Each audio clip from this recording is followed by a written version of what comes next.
வணக்கம் ஃப்ரெண்ட்ஸ். கடந்த ஒரு வாரம் 10-15 நாளாகவே இந்த ரோசி அப்படின்னு இந்த நாய்க்கு பேரிட்டு ரிப்ளட் கலர்லாம் கூட கழுத்தில் போட்டுட்டு இந்த ஜீவனுக்கு நம்ம பெடிகிரி மாதிரி உணவுகள் கொடுத்துட்டு வர்றது தெரியும் உங்களுக்கு. இப்போ தொடர்ந்து ஒரு 10-15 நாளாக தந்துட்டுருக்கோம். கரெக்டாக காலையிலேயும் நைட்டும் வந்துடுவா.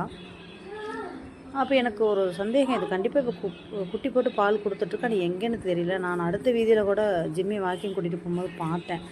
அதனால் இன்றைக்கி நைட்டு வந்தப்போ நான் செல்லு சார்ஜ் போட்டிருந்ததுனால வீடியோ எடுக்க முடியல.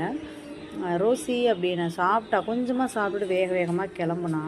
அப்போ நான் சொன்னேன், உன் குட்டிகளை எங்கே போட்டிருக்கேன், நீ அம்மாட்ட காட்டு, நான் குட்டிகளுக்கு பாலோட வாங்கி தரேன், எங்கே போட்டிருக்கேன்னு காட்டு ரோசி அப்படின்னேன். போயிட்டு இருந்தவ அப்படின்னு நின்று என்னை திரும்பி பார்த்தா.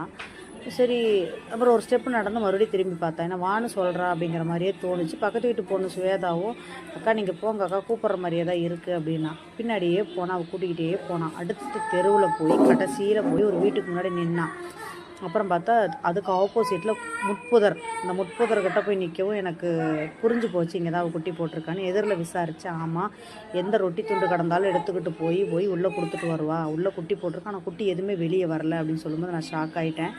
போய் நின்று அந்த காடு மாதிரி அந்த புல் முட்புதருக்குள்ளே என்னை திரும்பி பார்த்துட்டே உள்ளே ஓடிட்டா ஃப்ரெண்ட்ஸ். இப்போ நைட்டு 10 மணி. என்னால் உள்ளே கூட போக முடியாது. ரொம்ப இருட்டாகவும் பாம்பு பள்ளியில் இருக்கிற மாதிரி ரொம்ப மோசமான இடம். கண்டிப்பாக நாளைக்கு பார்த்து டீட்டெயில் சொல்கிறேன்.